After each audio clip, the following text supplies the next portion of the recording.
Hey there everyone, it's Brendan here from Crypto 101. Welcome back to another cryptocurrency market update. And today we're going to be going over everything that you need to know about the Spot Ethereum ETFs before they begin trading in hopefully just a few weeks here. Now, I've seen a lot of stuff circulating around. Some people are a little bit more bearish. We have some people who are extremely bullish. And I wanted to just clarify everything that's happening here, going over the charts, the news, other analysts' opinions of the matter, and just kind of catch everyone up to speed on everything that is happening in the entire crypto market, especially around this idea of the Spot Ethereum ETFs, because there are some misconceptions that I think everyone just needs to be made aware of, especially before these things begin trading. So to kick us off here, one of the biggest misconceptions, or rather misunderstanding, around the idea of these Ethereum ETFs is that they were actually approved 2 weeks ago. So why are they not trading yet? And so, as we kind of get into this, we need to understand that there's actually two kinds of the ETF approval. And so what we saw was the first round of the Spot Ethereum ETF approvals, but what we're waiting on now is something called the S1 approval. And again, this is something that we're looking to have in about 2 to 3 weeks from now.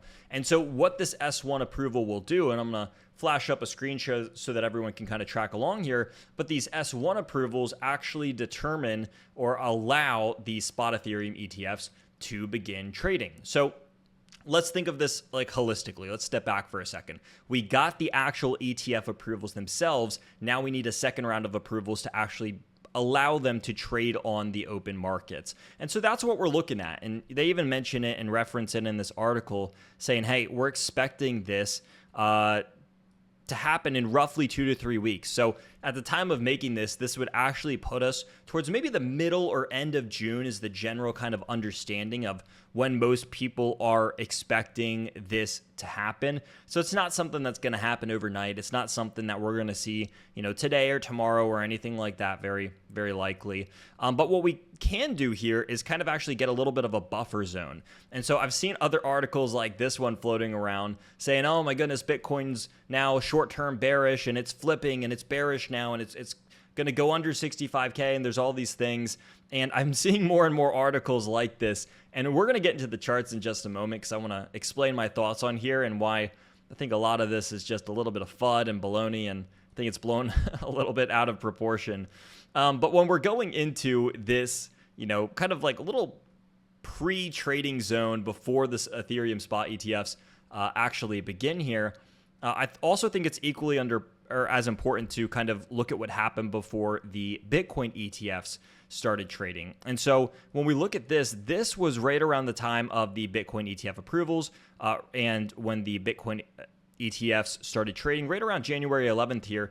And you'll notice that around this time and even kind of following this area, Bitcoin saw a nice little retracement from around 49K all the way back to 38K. This is about a 21% drop and about $11,000 in price action that was lost here. Now, after this started happening and after the Bitcoin ETFs traded for a little bit here, again, kind of following this period leading into the precursor zone, and after this pullback, the Bitcoin ETF went on a massive run, or rather the price of Bitcoin went on a massive run following the Bitcoin ETF from 38,000 all the way to a new all-time high of 74,000.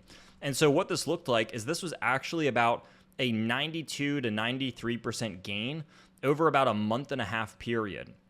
And some other things that we kind of noticed in this zone is that we saw a bullish crossover of the 20-day crossing upwards over the 50-day here. That is the blue line crossing upwards over the pinkish reddish line. And this is something that we call a short-term golden cross. Now, we also saw the MACD kind of cross down from its bearish zone back upwards here as well. And what do you know? This is something that we're actually seeing in the current day. So not only did we have a golden cross of the short-term moving averages, but also a crossover of the MACD and this consolidation and pullback period leading into the Bitcoin ETF. But now we're looking at the modern day and going, this looks eerily similar. We have this golden cross over of the short-term moving averages right here. We also have a pivot from the MACD happening just a few days ago as well. And we started seeing this happen over here. And we're in this, once again, this consolidation kind of choppy zone. And we're seeing a little bit of red price action in here. So I think that there's a lot of comparable stuff to see and look at as we are comparing the time before and during the Bitcoin ETF approvals to where we're at in the Ethereum ETF approvals. And when we look at these charts, again, I want to kind of go back to this article saying, hey, things are bearish now, this is bad and yada, yada, yada. I think I would challenge this view because when we go and look at Ethereum, Ethereum hasn't even broken its immediate support zone yet. Like the first support zone on Ethereum is at 3,700 here, and we've seen this defended really, really well, even over the last 3 days. We've been holding and bouncing over this. So I think articles like this one and all the other ones out there are just a little bit more bearish than they need to be because support, the first of many support levels, hasn't even broken yet. In fact, we're bouncing off of it. So I'm not really sure where a lot of this bearish sentiment is coming from. Also, Bitcoin's in the same boat over here. We see its support, the heart line of this channel, the middle of this channel, which is, often referred to as a bull flag because it has a move up followed by this consolidation period. And so when we're looking at this, Bitcoin also has not broken its most significant primary support zone, which is this area that used to be a support right in here and in here. And, it used to be a resistance right in here. And we saw price rejecting this multiple times. And now this is the very area that it's bouncing off of. And this is where buyers are defending. And so on top of this being a previous resistance zone that is now acting as a support for Bitcoin, it's also consolidating above the small or the short-term moving averages like the 20-day and the 50-day. And so it's almost comical to say that, this looks bearish yet. Now, if we start breaking down below this, I think you can start saying, hey, maybe there's some short-term bearish stuff in Bitcoin. But as of right now, both Bitcoin and Ethereum are defending their most immediate primary support zones, and they haven't even cracked yet. In fact, they're doing the opposite, and they're defending up until this point. So, I do think it's a little bit preemptive to say that things are looking bearish all of a sudden, and we're targeting 64K again, which is way down in here. I just think it's a little bit silly. So that's one of the things that I've kind of taken into account over here. And even with this red time, we'll see that on a day like today, Bitcoin dominance is still falling, leading into these Ethereum ETFs. Bitcoin's down 1.5%, Solana's down about 1%, Near's down 1.5%. We look at Optimism down 1%. A lot of other cryptos are kind of like, just red on the day or very little. But Ethereum's green about 0.5% on the day. And so Bitcoin dominance is still falling, and Ethereum compared to Bitcoin is still climbing. And this is something that has been in a long-term downtrend for a while now. And this has been something that I have been watching pretty closely. And even the total, too, when we look at the total market cap of the crypto market, excluding Bitcoin, it's completely neutral on the day. I mean, it's red 0.02%. So just now even 0.01%. It's almost entirely neutral on the day. And again, altcoins don't look half bad in here. A lot of these are green. We look at Ondo up 3.5%. We look at Maple up 1%. Rio up 0.2% and Basan, and we go through here and Gala's up 1% and Orca's up almost 3%. Pepe's up 5%. There's plenty of altcoins in here that are green. And so the altcoin market is holding together quite well. And I would say the whole crypto market is really holding together quite well in here. And it's not anything that I am freaking out about too much. And so as we kind of go into this period of the Ethereum ETFs and get ready for all of this, the main takeaway that I want to say is that, number one, look at that historical analysis. Look at what happened before the Bitcoin ETF started trading, and then kind of look at the current situation and circumstances and go, okay, well, there's actually quite a bit of comparable factors here that look really, really similar.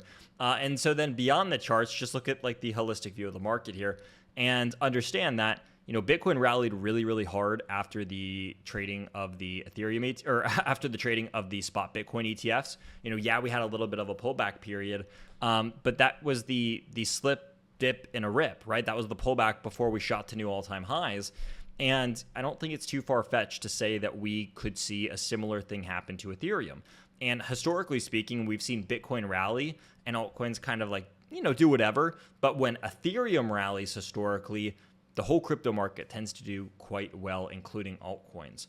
So this is one of those things where it's like, hey, if Ethereum has even remotely a similar response that Bitcoin did to its spot ETF approval and trading, then Ethereum would go up. Let's just say it does the exact same performance of Bitcoin of 92%. Well, if Ethereum goes up 92% from here, from where we are currently priced at, that would put it at roughly, and I need to zoom out even more, that would put it at roughly, from the current trading area, 92% would be about $7,200, which would be definitely a new all-time high.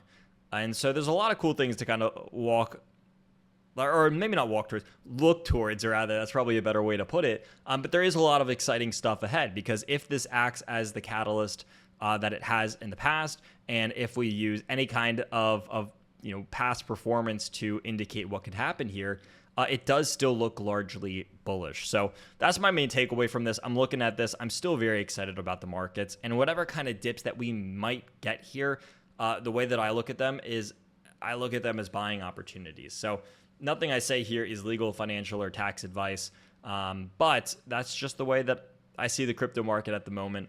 And I'm still have a very bullish outlook as we are leading into the future here. So that's going to round us up for today's market update. The Ethereum ecosystem as well. This is probably one thing I forgot to mention. The Ethereum ecosystem has been popping as well. A lot of core infrastructure like Uniswap and Chainlink and Aave and some other players, even Lido, have been doing really well and recovering after a little bit of a period where people were looking at other ecosystems like Solana, and for a while it was Celestia and Injective and Sei and all these other layer ones. And now the Ethereum ecosystem and the infrastructure that goes along with that is starting to get a lot of attention as well again. So that's one of the things that we're looking at. Now, that's going to go ahead and wrap us up for today's video, everyone. As per usual, if you want access to all this information and you want to hear our thoughts before it goes live on YouTube, check out the links in the description down below. We got some great communities that you can be a part of. You can join us at Crypt Nation and Altcoin Alert and everything else that we got going on. So if you are curious and you want to get plugged into a great crypto community, we have links to that in the description down below. Thank you all for watching, and we're going to see all of you at the same time, same place next week.